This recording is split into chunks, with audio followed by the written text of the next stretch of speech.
მოდით წარმოვიდგინოთ ასეთი რაღაც. ავიღოთ საქართველოზე ორჯერ პატარა ტერიტორია, რომელსაც მთელი ცივილური სამყარო უარს ეუბნება აღიარებაზე და სულ 12-ოდე ქვეყანა აცხადებს ჩვენს დამოუკიდებლობას. ამ 12-დან ნახევარი არც ვიცით ვინ არის, ანუ რუკაზე პოვნაც კი გაგუჭირდება. მოგვისროლეს გაეროდან ვარსებობთ სუბსიდიებით და ჩვენთან ახლოს მყოფი მილიარდიანი მოსახლეობის ქვეყანა აცხადებს, რომ უნდა დაგვიპყროს. ჩვენ კი საერთოდ არანაირი ბუნებრივი რესურსი, არანაირი ბერკეტი არ გვაქვს, რომ სამყაროსთვის საჭირო ვიყოთ. აი ასეთ პირობებში შევძლებდით თუ არა გადარჩენას? კი, შეძლეს და მათ ტაივანელები ჰქვიათ. შეძლეს და თან როგორ? მათ არ აქვთ არც ბირთვული იარაღი, არც დიპლომატიური აღიარება, არც დიდი ტერიტორია, მაგრამ დღეს აბსოლუტურად ყველაზე სახელმწიფო მათზე დამოკიდებულია. ეს პატარა კუნძული, რომელიც საქართველოს ნახევარია, დღეს ტექნოლოგიური განვითარების ეპიცენტრშია და თითქმის ყველა სმარტფონი ან ლეპტოპი, რომელიც თქვენ სახლშია, ამ კუნძულის მოსახლეობის დამსახურებით მუშაობს. ელექტრომობილის, ნოუთბუქის, მაღალი სიზუსტის რაკეტის, გამანადგურებლის, თანამედროვე რადარის ჩიპები ყველაფერი იწყობა ტაივანში. ეს ერთი შეხედვით იურიდიულად არ არსებული სახელმწიფო დღეს ნამდვილი უხილავი გიგანტია, რომლის დაკარგვა ისეთ ზესახელმწიფოებს არ აწყობთ, როგორიც მაგალითად ამერიკის შეერთებული შტატებია. კი, მაგრამ რას აკეთებს ასეთ ტაივანი, რომ შტატები მზად არის მილიარდიან ჩინეთს დაუპირისპირდეს, ოღონდ არაფრის ფასად არ დათმოს ტაივანი. როგორ შეძლო ტაივანმა ის, რომ დღეს ყველასთვის საჭიროა, აბსოლუტურად ყველასთვის, მისი გაცხადებული მტრისთვის, ჩინეთისთვისაც კი. ნახეთ, ტაივანი იმდენად მნიშვნელოვანია ჩინეთის ეკონომიკისთვის, რომ ის რჩება ჩინეთის ერთ-ერთ უმსხვილეს სავაჭრო პარტნიორად. როგორც გასული წლის ჩინეთის ექსპორტ-იმპორტის მონაცემებიდან ვიგებთ, ტაივანთან იმაზე წარმატებულად ვაჭრობს, ვიდრე რუსეთთან, გერმანიასთან ან ინდოეთთან. თან აქ რა არის კიდევ, რომ ჩინეთი ტაივანს დამოუკიდებელ სუბიექტად არ აღიარებს. შესაბამისად შეუძლებელი არის დადგინდეს ზუსტი ვაჭრობის მოცულობა. ანუ ჩინელები ამბობენ, რომ ეს არა ქვეყანა-ქვეყნის ეკონომიკური ურთიერთობა, არამედ ეს არის ჩვენი შიდა დონეზე ვაჭრობა. პროდუქცია ზოგჯერ ჩინეთში შედის ჰონკონგიდან რეექსპორტის სახით. ამიტომ სინამდვილეში ტაივანი და ჩინეთი ბევრად ფართო მასშტაბებით ვაჭრობენ, ვიდრე ამას სტატისტიკიდან ვიგებთ.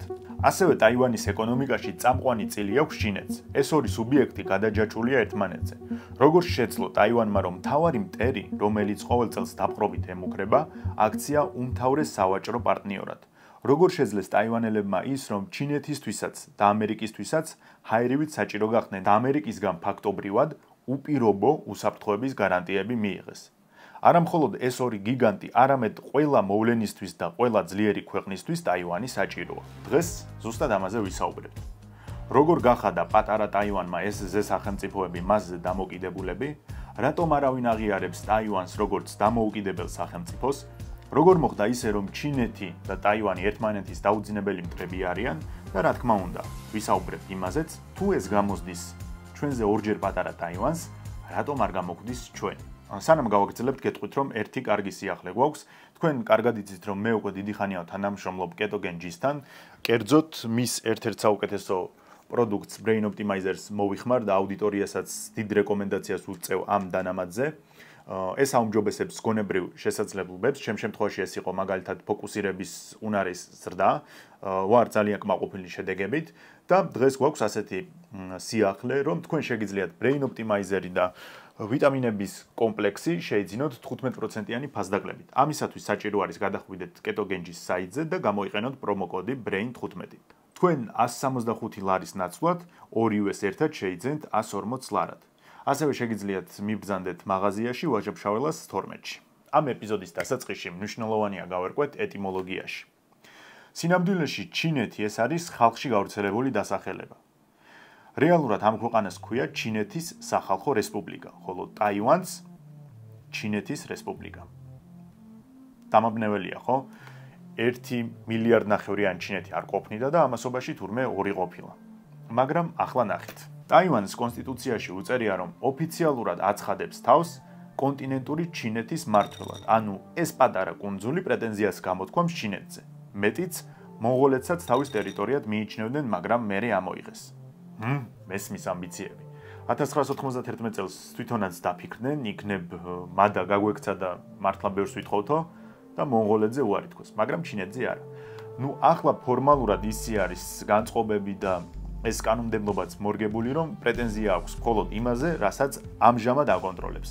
ჩინეთს კი კონსტიტუციაში პირიქით უწერია, ტაივანი არის ჩინეთის განუყოფელი ნაწილი და ჩინეთის სახალხო რესპუბლიკა არის ტერიტორიების სამართლებრივი მმართველი. ამ ორიდან გასაგები მიზეზების გამო ტაივანი გაერთიანების ვერანაირ ნაბიჯებს ვერ გადადგამს, განსხვავებით ჩინეთისა. ჩინეთი ამბობს, რომ გაერთიანება უნდა მოხდეს მხოლოდ მშვიდობიანი გზით. თან ამის გამოცდილება აქვთ მაგალითად ჰონკონგი ან მაკაო. მაგრამ 2005 წელს მიიღეს ანტისეცესიის კანონი, რომლის მიხედვით ჩინეთი უკვე აღარ გამორიცხავს სამხედრო ძალის გამოყენებას იმ შემთხვევაში, თუ იქნება დამდგარი აქედან რომელიმე პირობა. ტაივანი ოფიციალურად გამოაცხადებს დამოუკიდებლობას, ჩაერევიან გარე აქტორები ან გაიწელება გაერთიანების პროცესი. რადგან მაინც ვერაფერი გავიგეთ, რატომ გვაქვს ორი ჩინეთი, რომელია ამ ჩინეთიდან ნამდვილი ჩინეთი და რომელია made in China ჩინეთი, მოდით უბრალოდ მივყვეთ ისტორიას და დამერწმუნეთ ნამდვილად საინტერესო ამბები გველოდება წინ.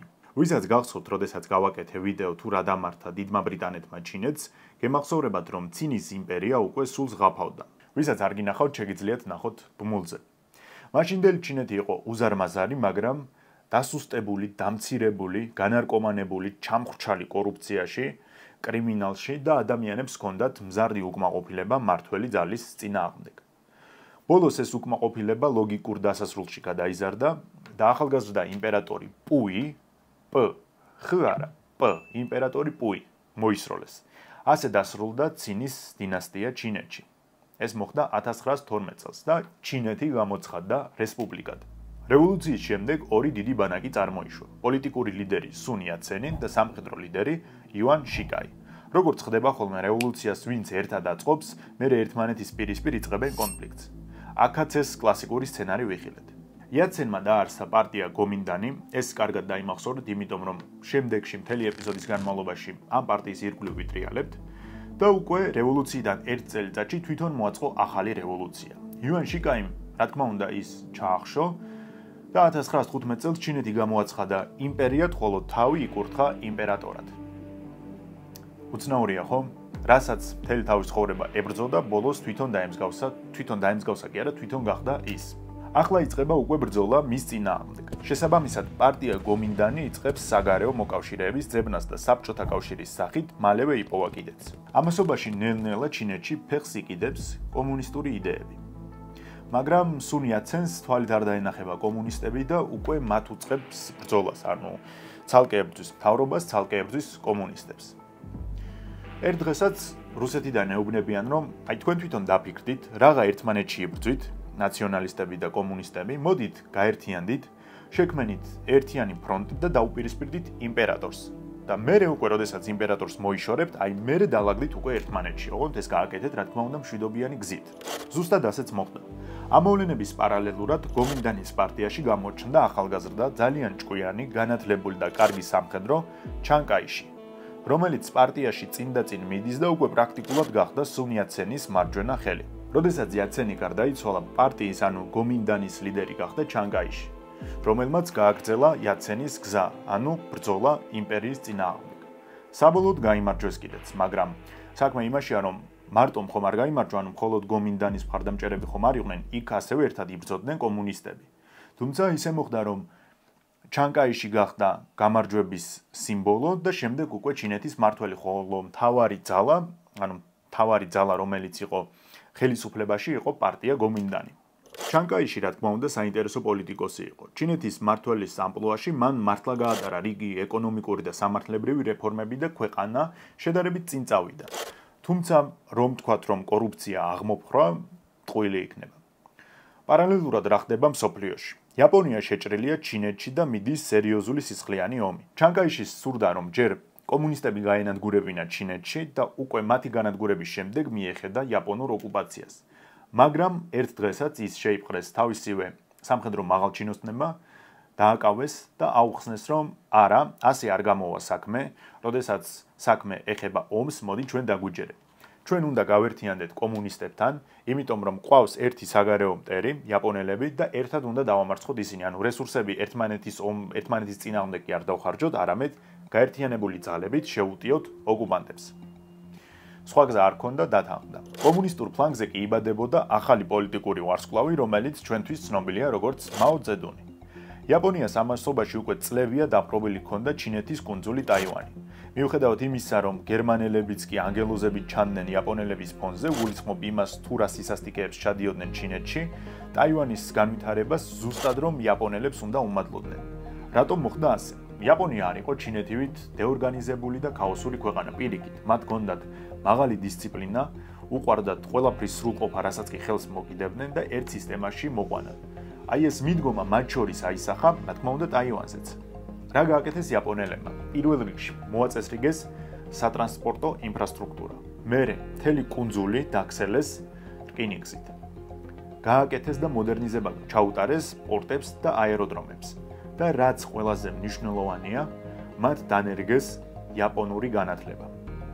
ამან კი კუნძულის მოსახლეობა წინ წაწია, იმიტომ რომ მათი ინტელექტუალური შესაძლებლობები და ზოგადად განათლების დონე ბევრად ამაღლდა. მთლიანობაში იაპონური ოკუპაცია 50 წელს გაგრძელდა და 1945 წელს ოფიციალურად დასრულდა. ჩანკაიშისა და მაო ძედუნის არმიებმა იაპონელები კონტინენტური ჩინეთიდანაც განდევნეს. ახლა უკვე როგორც მიხვდებით, სიტუაცია იძაბება ამ ორ შორის. მაგრამ აქ ნახეთ, რა უნდა გავითვალისწინოთ, რომ სამთავრობო ძალები, ანუ ჩანკაიშის სამხედროები, აწარმოებდნენ უფრო ფართო სამხედრო მოქმედებებს, მაშინ როცა მაო ძედუნის ჯარები გადასული იყვნენ პარტიზანულ ომებზე.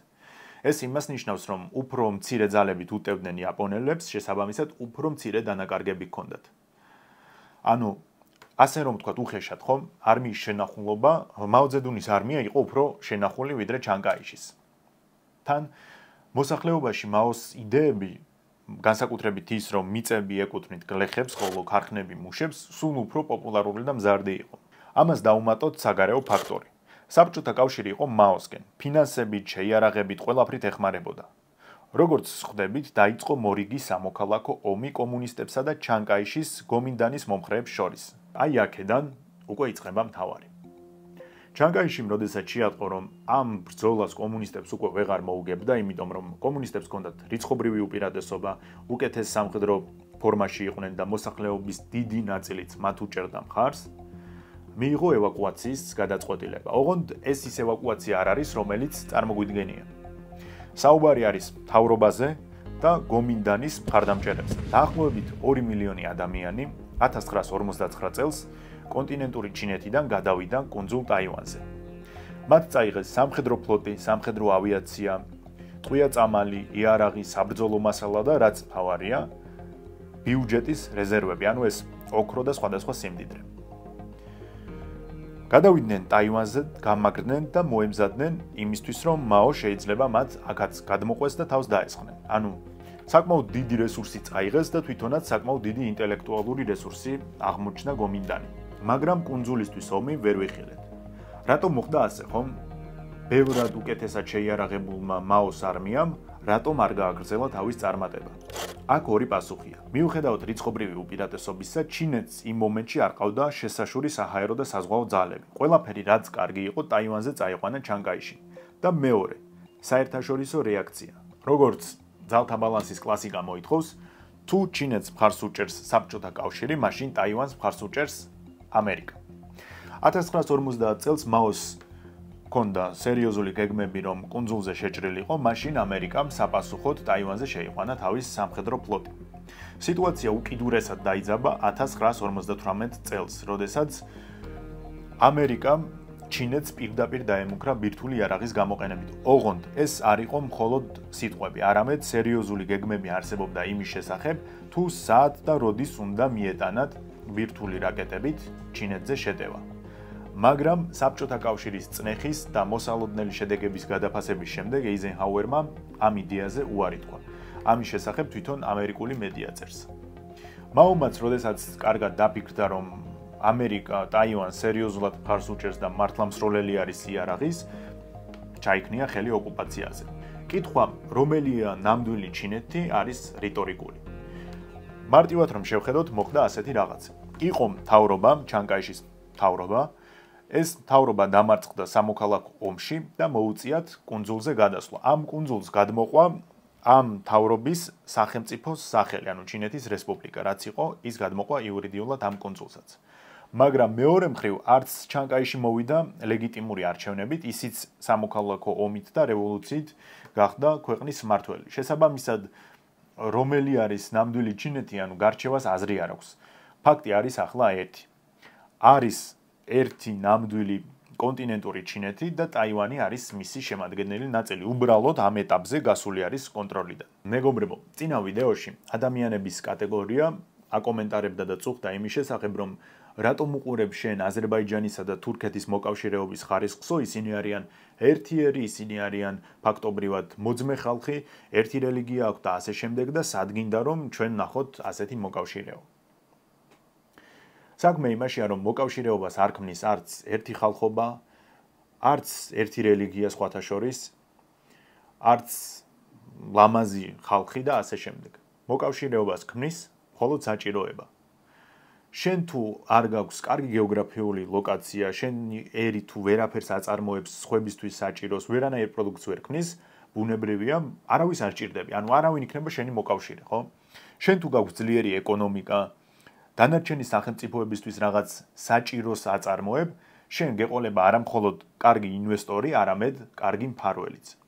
აი ტაივანის მაგალითი ზუსტად ამაში დაგვარწმუნებს, რომ შენ შეგიძლია მოკავშირე იპოვო იმ შემთხვევაში, თუ ხარ მისთვის საჭირო. მოკლედ, როგორც იცით, ჩინეთი გახდა კომუნისტური, ხოლო ტაივანი, სადაც გაიქცნენ ჩანკაიში და სხვა ნაციონალისტები, უფრო დასავლური ორიენტირის. ახლა ნახეთ რა ხდება. როგორც უკვე გითხარით, ბალანსის კლასიკა მოითხოვს, რომ თუ სადმე კომუნისტური ძალა, საპირწონედ იქვე უნდა დაუჭიროს მხარი ამერიკამ ნაციონალისტურ ძალებს. ეს უნდა შეიფუთოს იმით, რომ აგერ არის დიდი კომუნისტური ჩინეთი, არის იმის რისკი, რომ ეს კომუნიზმი გადმოვიდეს დემოკრატიულ სახელმწიფოზე, რომელსაც აქვს არჩეული დასავლური კურსი და ჩვენ არ უნდა დაუშვათ ის, რომ წაგვართვას კომუნისტურმა სახელმწიფომ დემოკრატიული სახელმწიფო.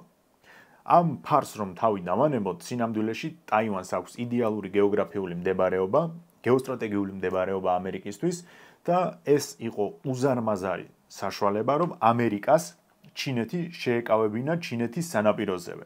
ანუ ამერიკა უბრალოდ თავის ინტერესებს იცავდა. ტაივანის გეოსტრატეგიულ დანიშნულებას ყველაზე კარგად ლეგენდარული ამერიკელი გენერალი დუგლას მაკარტური ხსნიდა. ტაივანი ეს არის ჩაუძირავი ავიამზიდი და წყალქვეშა გემების ბაზა, რომელიც ჩინეთის სანაპიროდან სულ რაღაც 100 მილში მდებარეობს. ასევე მაკარტურის პერიფრაზი არის, რომ თუ ჩვენ ახლა დავკარგავთ ტაივანს, იცოდეთ, რომ შემდეგი საბრძოლო ხაზი გაივლის უკვე კალიფორნიის სანაპიროებთან. რა ხდება ახლა საერთაშორისო დონეზე? როგორც იცით, გაეროს ყავს 5 მუდმივი წევრი. ეს არის ამერიკა, რუსეთი, ჩინეთი, დიდი ბრიტანეთი და საფრანგეთი. მაგრამ ყოველთვის ასე არ იყო. მაგალითად, ამერიკა არ ემხრობოდა ჩინეთის მუდმივ წევრობას და წარმოიდგინეთ, 1945 წლიდან 1971 წლამდე ჩინეთის ნაცვლად იყო ტაივანი, ანუ ჩინეთის რესპუბლიკა.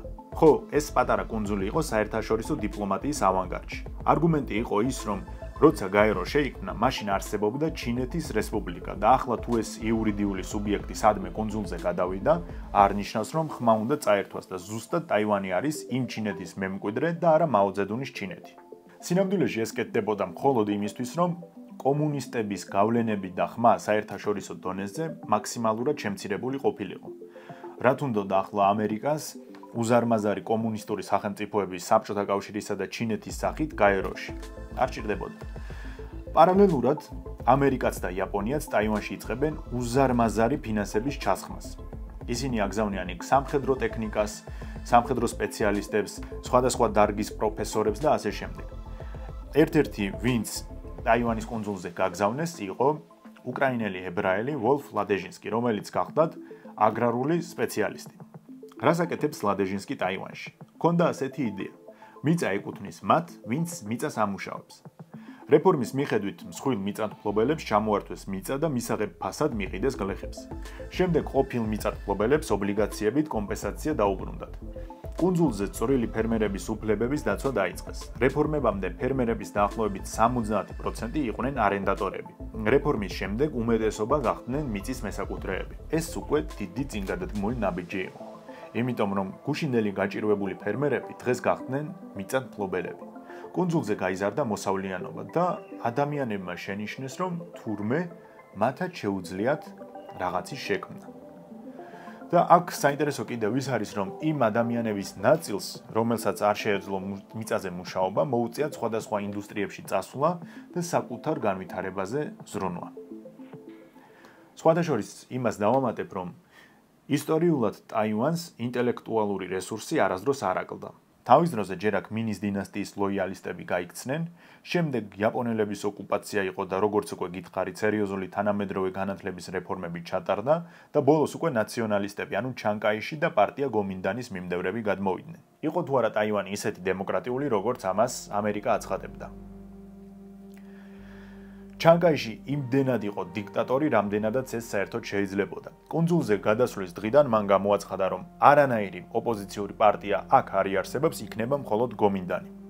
იდევნებოდა ყველა საპირისპირო ან განსხვავებული აზრი, ოპოზიციონერებს აპატიმრებდნენ ყოველგვარი სასამართლოს გარეშე, მოქმედებდა უმკაცრესი მედია ცენზურა, ვერაფერს ვერ დაწერდი გომინდანის საწინააღმდეგოდ და რაც ყველაზე შემაფერხებელი იყო, კუნძულზე გამოცხადებული იყო სამხედრო საგანგებო ვითარება, რომელიც 1987 წლამდე გაგრძელდა. ამ პერიოდს მოიხსენიებენ როგორც თეთრი ტერორის პერიოდს. ზოგი ისტორიკოსი იმასაც ამბობს, რომ ჩანკაიში უნდა ყოფილიყო კიდეც დიქტატორი, რადგან კომუნიზმთან და ლიბერალებთან ბრძოლას ასეთი მტკიცე ხელი სჭირდებოდა. ზოგი პირიქით ამბობს, რომ მისი მმართველობის დროს ტაივანში მოკლული ადამიანები ვერანაირ მიზანი ამართლებს საშუალებას ვერ მიესადაგება, რადგან სხვადასხვა მონაცემებით მისმა რეჟიმმა 20,000-ზე მეტი ადამიანი იმსხვერპლა. ახლა ნახეთ. სანამ ეს პროცესები მიმდინარეობდა ტაივანზე, პარალელურად ჩინეთი ხდებოდა ეკონომიკური გიგანტი, რომლის მოსახლეობა არის მილიარდი და შეუძლიათ პრაქტიკულად ყველაფრის წარმოება. თან მუშახელი არის იაფი. ანუ ერთი არის, რომ მუშახელი არის იაფი და მეორე ეს მუშახელი ფაქტობრივად შეუზღუდავი რაოდენობით არის. თან არანაკლებ მნიშვნელოვანი მაო ძედუნის ურთიერთობა სტალინის შემდეგ საბჭოთა კავშირის ლიდერებთან ვერ დაალაგდა. მაო თვლიდა, რომ საბჭოთა კავშირის ახალი ლიდერები თამაშობენ დემოკრატიობანას და კლასიკური კომუნისტური მმართველის სტილში ეს არ უნდა არსებობდეს. შესაბამისად, დრო და დრო ის საბჭოთა კავშირის მმართველებიდან დისტანცირდა. ახლა ამ ყველაფერს უყურებს ამერიკა, რომ აგერ არის ჩინეთი, რომლის მოსახლეობა მილიარდს აღემატება, ეს ჩვენთვის ნელ-ნელა იხსნება და რაც მთავარი არის, ჩვენი ყველაზე პრინციპული მოწინააღმდეგისგან დისტანცირდა. ანუ მათი ურთიერთობა გაცივდა, ხომ არ მოვიდა დრო, რომ ჩვენ დავათმოთ ურთიერთობა ჩინეთთან. აბა გამოიცანით, რას აკეთებს მთელი ცივილური სამყარო, რომელიც ხარს უჭერს ტაივანს. 1971 წელს გაეროს 2758 რეზოლუციით ჩანკაიშის ტაივანს რიცხავენ გაეროდან, ხოლო ჩინეთის სახალხო რესპუბლიკას, ანუ მაოს ჩინეთს, აღუდგინა ყველა უფლება და მისცა ადგილი გაეროს მუდმივ წევრებს შორის. ასე მარტივად, გუშინ ვიყავით ჩვენსკენ, დღეს ვიქნებით სხვისკენ. რატომ მოხდა ასე? ისევ და ისევ. ამ შემთხვევაში უკვე ჩინეთის საჭიროებამ გადაწონა ტაივანის საჭიროება, მათ შორის ამერიკისთვისაც. ასევე ჩინელებმა კარგად იმუშავეს დიპლომატიურ დონეზე.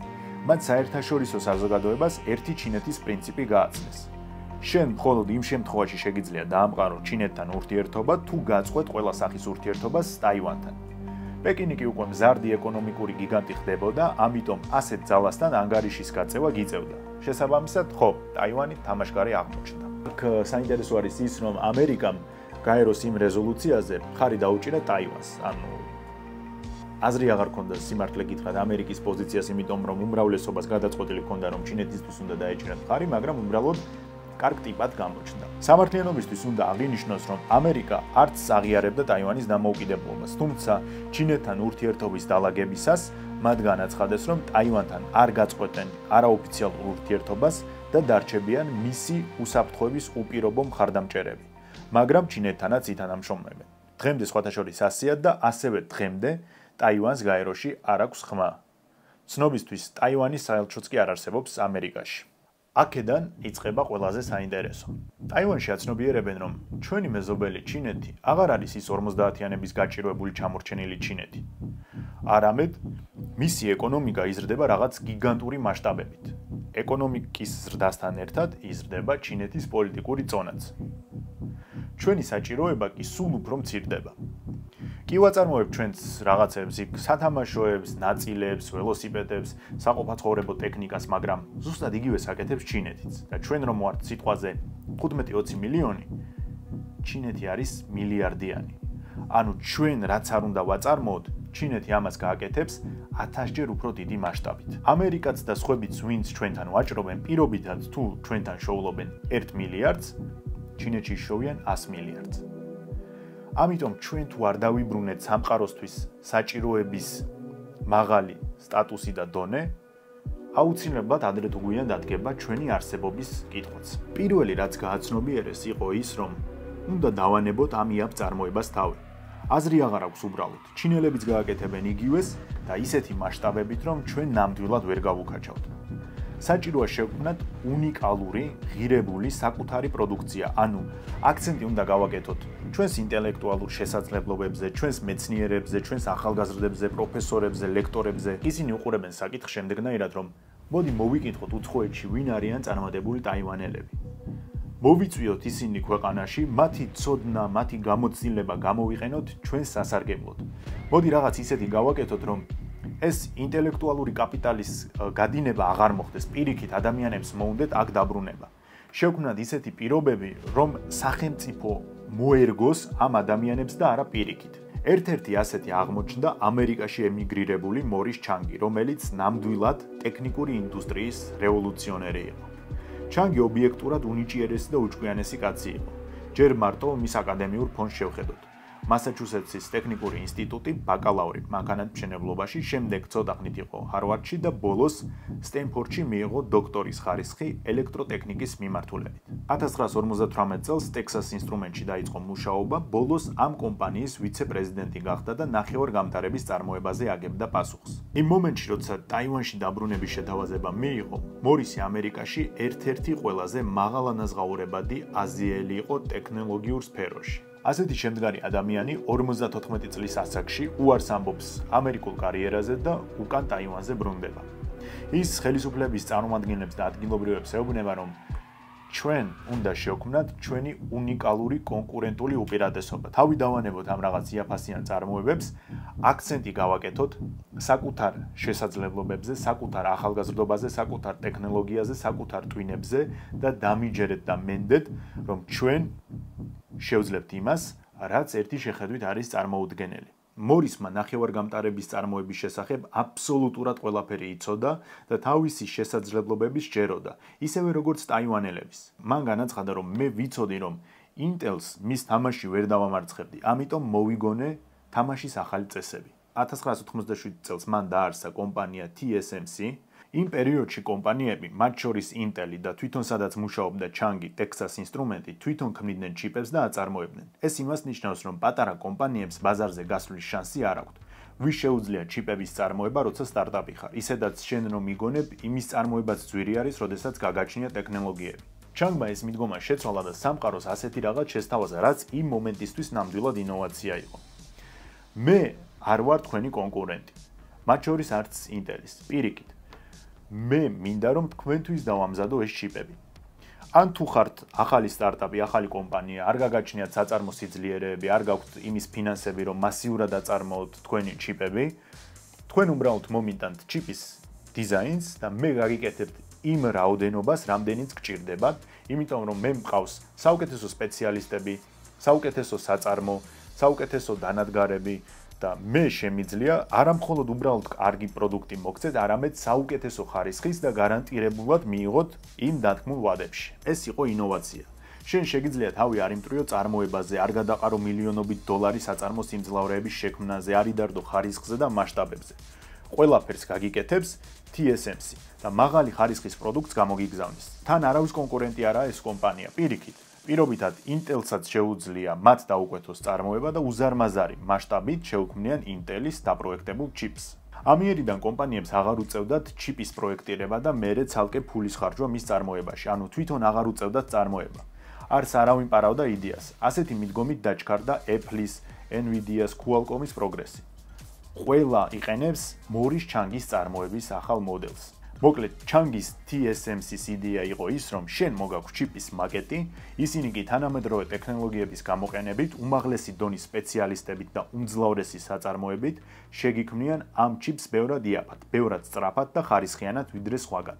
თან რაც მთავარია, ტექნოლოგიებს არავის არ უზიარებენ. ანუ ხარ სრულად დაცული იმისგან, რომ შენს იდეას არავინ მოიპარავს. დღეს TSMC-ის მომხმარებლები არიან Apple, Nvidia, AMD, Qualcomm-ი, ნაწილობრივ Intel-იც კი. ანუ დიდი ალბათობით თქვენი smartphone-ის კომპონენტები ტაივანში არის აწყობილი. TSMC-ის გარდა ტაივანში გაჩნდა ისეთი ცნობილი კომპანიები, როგორიცაა მაგალითად Foxconn-ი, რომლებიც აწყობენ Apple-ის პროდუქტებს, ასევე მუშაობენ Sony-ისთვის, Microsoft-ისთვის, Dell-ისთვის და ასე შემდეგ.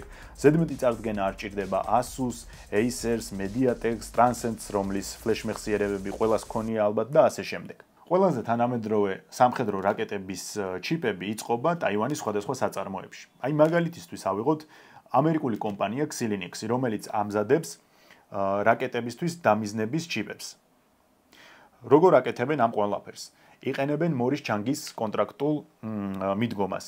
მაგალითად Xilinx-ი ამ ჩიპის მაკეტს უგზავნის TSMC-ს, შემდეგ ისინი აწყობენ და უგზავნიან უკან Xilinx-ს. Xilinx-ი ამის შემდეგ ყიდის Lockheed Martin-ისთვის, Lockheed Martin-ი კი უკვე აინტეგრირებს თავის რაკეტებში ამ ჩიპებს.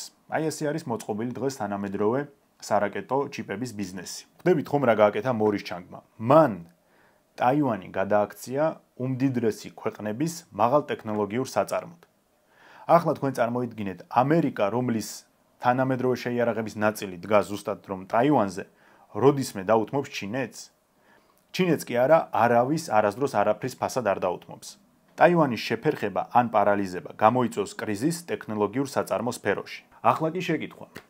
გამოიცანით ვინ არის TSMC-ის ყველაზე თუ არა ერთ-ერთი ყველაზე დიდი კონტრაქტორი? კი, ჩინეთი. ტაივანში აწყობილი ჩიპები გამოიყენება ჩინეთში წარმოებულ მანქანებში, ტექნიკაში, smartphone-ებში, კომპიუტერებში და ზოგი წყაროს მიხედვით სამხედრო ტექნიკაშიც კი.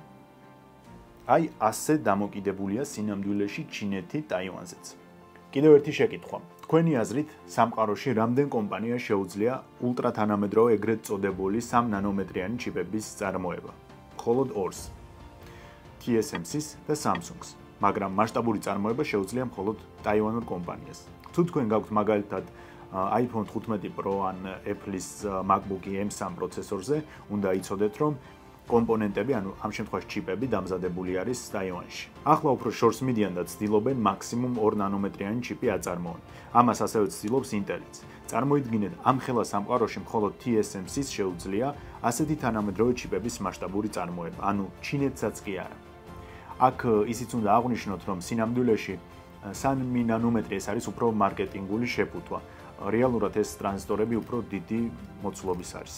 და მაინც, როგორ მოქმედებს ეს ყველაფერი ტაივანის ეკონომიკაზე? ქვეყანა დღეს აწარმოებს მთელი მსოფლიოს ნახევარგამტარების 60%, ხოლო 10 ნანომეტრიანზე მცირე ჩიპების 90%-ს. მსოფლიო ინოვაციების ინდექსში ტაივანი არის მე-10 ადგილზე და უსწრებს ისეთ ქვეყნებს, როგორიცაა სამხრეთ კორეა, ჩინეთი და საფრანგეთი. ტაივანის მთლიანი შიდა პროდუქტი სამხრეთ კორეაზე მეტია და G20-ის ქვეყნების უმეტესობაზე მსხვილი. არა და არ დაგავიწყდეთ, იურიდიულად ეს ქვეყანა არც არსებობს. დიპლომატიური იზოლაციის პირობებში ტაივანი არის მსოფლიოს 21 ეკონომიკა, ჩინეთის სიდიდით მეოთხე ინვესტორი. ახლა რომ გადავიდეთ ტაივანის გეოპოლიტიკურ კონტექსტზე, რაც მის მნიშვნელობას კიდევ უფრო ამაღლებს. ტაივანი ეს არის ბუნებრივი ბარიერის კუნძულების ჯაჭვის, ანუ იაპონიის, ფილიპინებისა და ტაივანის ერთობლიობა ქმნის ამერიკისა და ჩინეთის პოტენციურ დაპირისპირების პირველ ბუნებრივ ბარიერს. თუ ჩინეთი ამ კუნძულს დაიპყრობს, ანუ ამერიკის უსაფრთხოების არქიტექტურა რეგიონში საერთოდ ჩამოიშლება, ხოლო ჩინეთის სამხედრო ფლოტი შეიძლება წყნარ ოკეანეში ამერიკის ბაზებისთვის, მათ შორის იაპონიაში, გუამზე და ასე შემდეგ გახდეს სერიოზული საფრთხე. ტაივანზე გადის ასევე საზღვაო კონტეინერების ტვირთების 50%. ეს გზა მოქმედებს ტაივანის სრუტესა და სამხრეთ ჩინეთის ზღვაზე. იმ შემთხვევაში, თუ ეს გზა აღმოჩნდება სრულად ჩინეთის ხელში, ის დაეუფლება ამ მარშრუტებს, რითაც სრულად გააკონტროლებს ვაჭრობასა და ენერგიის მიწოდებას ამერიკისთვის რეგიონში ყველაზე მნიშვნელოვანი ქვეყნებისთვის, სამხრეთ კორეისა და იაპონიისთვის. კუნძული სავსეა მაღალტექნოლოგიური სადაზვერო მოწყობილობებით, რომლებიც ჩინეთის სანაპიროების მონიტორინგის საშუალებას იძლევა. რაკეტების გაშვება, ავიაციის აფრენა, წყალქვეშა გემების გადაადგილება, ამ ყველაფრის ობიექტური კონტროლი მათ შორის ტაივანიდანაც ხდება. ამიტომ კუნძულის დაკარგვა ამერიკისთვის რეგიონში დაბრმავებას ნიშნავს. მიუხედავად იმისა, რომ ტაივანს ამერიკის სახით უსაფრთხოების სერიოზული გარანტორი ყავს, ეს იმას არ ნიშნავს, რომ სრულად სხვის იმედზე არიან. არა. მათ კარგი გაკვეთილი მიიღეს, როდესაც გაეროდან გარიცხეს და მაშინ თელმა მსოფლიომ მათზე უარი თქვა. ტაივანის მიზანი არ არის პოტენციურ ომში ჩინეთის დამარცხება. ეს ალბათ შეუძლებელიც იქნება. მიზანი არის მხოლოდ ერთადერთი, რომ ჩინეთს იმ დონის წინააღმდეგობა გაუწიონ, რომ ჩინეთისთვის კუნძულზე დესანტის გადასხმა იყოს ძალიან ძვირადღირებული, დამქანცველი, დროში გაწელილი და ეს ყველაფერი დაუჯდეთ უამრავ სიცოცხლის ფასად. ამის პოტენციალი კი ნამდვილად აქვს ტაივანს. ისედაც კუნძულზე გადასხმა თავისთავად ურთულესი ლოჯისტიკური ოპერაცია და ყოველთვის დიდი მსხვერპლია. მნიშვნელობა არ აქვს ვისი არმია, ჩინეთის, ამერიკის თუ რუსეთის. როდესაც დიდი დანაყოფების დესანტს ახორციელებ თითქმის 120 კილომეტრის დაშორებით, იქ მსხვერპლი იქნება. ტაივანი კი შესაბამისად ამისთვის ემზადება. მათ აქვთ კარგი ჰაერსაწინააღმდეგო სისტემები, არტილერია, მათ შორის ჰაიმარსები, გემსაწინააღმდეგო რაკეტები და ასე შემდეგ. არმიის მოდერნიზების ეტაპზე კი მათ დაიწყეს უპილოტო საზღვაო და საჰაერო დრონების წარმოება, საკუთარი რაკეტები, მათ შორის მათთვის პრიორიტეტული გემსაწინააღმდეგოები და ასე შემდეგ. ტაივანის არმია მისი საჭიროებიდან გამომდინარე არის სუპერმობილური და მოქნილი.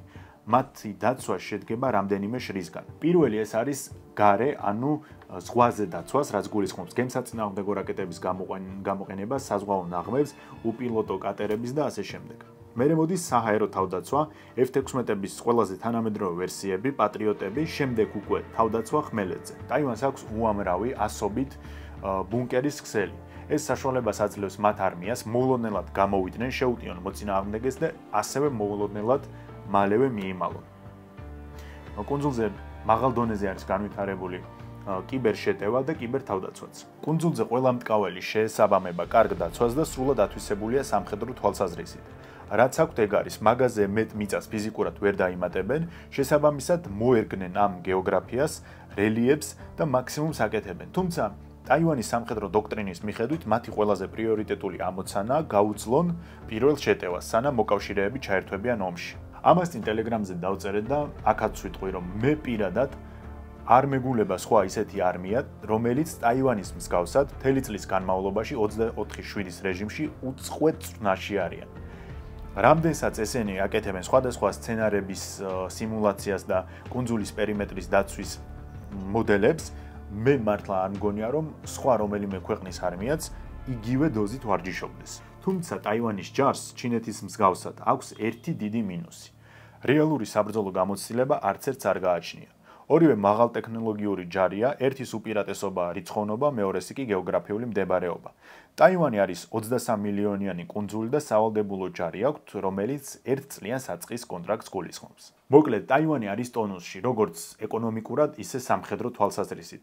რისი გაკეთებაც შეუძლიათ, მაქსიმალურად აკეთებენ. ფაქტობრივად ახლა ამ ეტაპზე გამორიცხული არის, რომ ჩინეთმა ტაივანს შეუტიოს, იმიტომ რომ ჩინეთსაც არ აწყობს ასეთი მნიშვნელოვანი სავაჭრო მოკავშირის დაკარგვა. სულ რომ არ ადარდებდეს ამერიკის მუქარები, ტაივანზე შეჭრა ჩინეთის ეკონომიკასაც დააზიანებს, ხოლო წარუმატებლობის შემთხვევაში, რისი რისკიც ნამდვილად არსებობს, რეპუტაციულადაც დაარტყამს. ამიტომ სულ მცირე ამ ეტაპზე გაუმართლებელი რისკი არის. საერთოდ არავის უნდა ტაივანი ჩინეთს დაუთმოს და ეს ტექნოლოგიები ჩინეთის ხელში აღმოჩნდეს. მათ შორის, რა თქმა უნდა, ამერიკასაც. ამიტომ გადაყავთ პერიოდულად ავიამზიდები და აჩვენებენ ჩინეთს, რომ ტაივანთან ცეცხლით თამაში არ ღირს. რა თქმა უნდა, ტექნოლოგიებთან ერთად უპირობოდ მნიშვნელოვანია, რომ ეს საზღვაო სივრცე არ დაკარგოს ამერიკამ. ნებისმიერ შემთხვევაში დღეს საქართველოზე ორჯერ პატარა კუნძული ყველა წამყვანი სახელმწიფოსთვის მნიშვნელოვანი და საჭიროა, რომელმაც ყოველგვარი შეფერხების გარეშე უნდა იმუშაოს და ისევ ეს გიგანტი ქვეყნები მოამარაგოს მაღალტექნოლოგიური ჩიპებით. არავის სურს ინდუსტრიული კოლაფსი, მათ შორის არც ჩინეთს. სინამდვილეში ეს ორი ეკონომიკურად იმდენად გადაიხლარდნენ, რომ ურთიერთდამაზიანებელი არის კონფლიქტი. მეგობრებო, საუბარია ტაივანზე, რომელიც საქართველოზე ორჯერ პატარა ტერიტორიაა, მაგრამ მათ ყველაფერი ის გააკეთეს, რაც ჩვენც უნდა გაგვეკეთებინა, ან ახლა უნდა ვაკეთებდეთ. ამერიკა ტაივანისთვის არც ერთმორწმუნეერია, არც რამე საერთო აქვს, არც ერთი და იგივე ხალხია და ასე შემდეგ. ჰავაის თუ არ ჩავთვლით და მხოლოდ კონტინენტურ ამერიკას ავიღებთ, ამერიკა ტაივანისგან ზუსტად ისევე არის დაშორებული იგივე მანძილით, როგორც საქართველო არის დაშორებული ამერიკისგან. მაგრამ მიუხედავად ასეთი მანძილის, დაშორების და ერების განსხვავებულობისა ამერიკა არის ტაივანის უპირობო სამხედრო გარანტორი და დამცველი. მიუხედავად იმისა, რომ მის დამოუკიდებლობასაც არ აღიარებს, ტაივანი იმდენად მნიშვნელოვანია მისთვის, როგორც გეოპოლიტიკურად, ისე ტექნოლოგიურად, რომ მზად არის უზარმაზარ ჩინეთს არაფრის ფასად არ დაუთმოს ის, რაც თეორიულად ჩინეთს უნდა ეკუთვნოდეს. ამას საქმითაც ამტკიცებს და სიტყვითაც. ბოლოს, როცა ჩინეთსა და ამერიკას შორის ურთიერთობა სერიოზულად დაიძაბა, ეს იყო 2022 წელი, როდესაც ამერიკელი პოლიტიკოსი ნენსი პელოსი კუნძულზე ჩაფრინდა. ჩინეთს აქვს ნათქვამი საერთაშორისო საზოგადოებისთვის, რომ ტაივანი არის ჩინეთის ნაწილი, შესაბამისად, მათთან ასეთი ოფიციალური ვიზიტები არავინ არ უნდა აწარმოოს. სხვა შემთხვევაში გარდაუვალია ჩინეთთან ინტერესთა კონფლიქტი. ნენსი პელოსი კი ბოლო 25 წლის განმავლობაში ყველაზე დიდი მაღალჩინოსანი იყო ამერიკიდან, ვინც ტაივანში ჩაფრინდა. ჩინეთისთვის ეს სიგნალი იყო, რომ ამერიკამ ტაივანის აღიარების სტრატეგიული განუსაზღვრელობა დაარღვია და უკვე ასე ღიად ჩინეთისგან დაუფარავად დაამყარა ოფიციალური კონტაქტი. პეკინს ეშინოდა, რომ დანარჩენი ქვეყნებისთვის პელოსის ვიზიტი შთამაგონებელი იქნებოდა და სხვებიც მიბაძავდნენ მას. სერიოზული ტესტი იყო, რას იზამდა ჩინეთი. დაუშვებდა თუ არა იმას, რომ პელოსის თვითმფრინავი ტაივანში დაფრენილიყო. თუმცა არაფერი არ გააკეთა იმ მომენტში. მალევე ჩინეთმა ყველაზე მასშტაბური წვრთნა ჩაატარა თავის სანაპიროზე და ტაივანში შეჭრის სცენარი დაამუშავეს. გამოყენებული იყო ბალისტიკური რაკეტები, რომელთა ნაწილმაც ტაივანის მიმართულებით გადაიფრინა. საპასუხოდ ამერიკამ ავიაცია და სამხედრო ფლოტი განათავსა ტაივანის კუნძულებთან. ჩინეთმა დაამობილიზა თავის გამანადგურებლები. ერთი გაურკვეველი ნაბიჯი და გარანტირებული სამხედრო ესკალაცია გარდაუვალი იქნებოდა. ამერიკისა და ტაივანის ასეთი მჭიდრო კავშირი განაპირობა მხოლოდ საჭიროებებმა. ეს საჭიროებები, როცა თითქოს ერთი შეხედვით 1970-იანების დასაწყისში გაუფერულდა, ამერიკამაც კი ფორმალურად ჩინეთის სასარგებლოდ გააკეთა არჩევანი. მაგრამ 80-იანებში ტაივანელებმა მსოფლიოსთვის საჭიროების სტატუსი ისევ დაიბრუნეს. ყველა ქვეყანა იმდენად იღებს უსაფრთხოების გარანტიებს, რამდენადაც ცდილობს იყოს საჭირო დანარჩენი სამყაროსთვის. თუ შენ არაფერს ქმნი, არაფერს აწარმოებ, არ გაქვს სტრატეგიული გეოგრაფიული მდებარეობა და ლოკაცია, მაშინ დიდად არც არავის ჭირდები. მხოლოდ სწორი ხედვებისა და ლიდერების ხელში კარგი გეოგრაფიული მდებარეობა არის საჩუქარი. სხვა შემთხვევაში უაზრო თავის მართლებები და წყევლა. როდესაც ქვეყანა არის სუსტი და უნიათო მთავრობა ვერ იყენებს ამ გეოგრაფიულ მდებარეობას, ეს არა უპირატესობა, არამედ ტვირთი არის. მე არ ვიცი ახლა თქვენ რომელ ქვეყანაზე იფიქრეთ, მაგრამ ამ შემთხვევაში მე ვსაუბრობ ლიბანზე. ლიბანი ესაზღვრება ისრაელს და სირიას და მათი გავლით მთელი ახლო აღმოსავლეთის სატრანსპორტო ჰაბი უნდა იყოს. თუმცა კორუმპირებული, მშიშარა და გაუნათლებელი პოლიტიკური ელიტის გამო მათ საერთოდ ვერ გამოიყენეს ეს მდებარეობა და ბოლოს წყევლად ექცათ. ნაცვლად იმისა, რომ სტრატეგიული კვანძი ყოფილიყო და ინვესტიციაზე მოეწია, ლიბანის მთავრობა კორუფციაში, შიდა გარიგებებში, სხვადასხვა ძალების კომპრომისებზე წავიდა და მოსახლეობას არწმუნებდა, რომ ეს იყო გადარჩენის ერთადერთი გზა, რომ ქვეყანა ახლა არის ნეიტრალური, ვერც ისრაელი ერევა მათ შიდა საქმეებში და ვერც ირანი. შესაბამისად, ასეთი ამაყი ლიბანი არასდროს ყოფილა ისტორიაში. სინამდვილეში ეს იყო უბრალოდ საკუთარი უუნარობის გამართლება და ხალხის დაჯერება, რომ ვითომ ეს კეთდებოდა ხალხისთვის. სადამდე მივიდა ბოლოს ლიბანი, კარგად იცით. ჩვენზე ორჯერ პატარა ტაივანს არ ჩვენნაირი მდიდარი ისტორია აქვს და არ ჩვენნაირი კულტურა, მაგრამ იმ შემთხვევაში თუ ჩვენ თავის დროზე ან ვერ გავაცნობიერებთ თანამედროვე გამოწვევებს, არ ვირწმუნებთ საკუთარი ერის, საკუთარი შესაძლებლობების, არ შევწყვეტთ ასე პოლიტიკურ ბანაკებად დაყოფას, პოლარიზაციას და ერთმანეთში მტრის დანახვას არ დავასრულებთ, შეიძლება ისე მოხდეს, რომ საქართველოს სრულად დაკარგოს თავის ეს სტრატეგიული ინიციატივები და ის გადავიდეს მეზობლების ხელში და ამ რესპუბლიკებს შორის ყველაზე გაჭირვებული და ღარიბი აღმოჩნდეს საქართველოს. დანარჩენი კი ბევრად შეძლებულები, მდიდრები და ბევრად მეტი პოლიტიკური წონა ჰქონდეთ ვიდრე ჩვენ.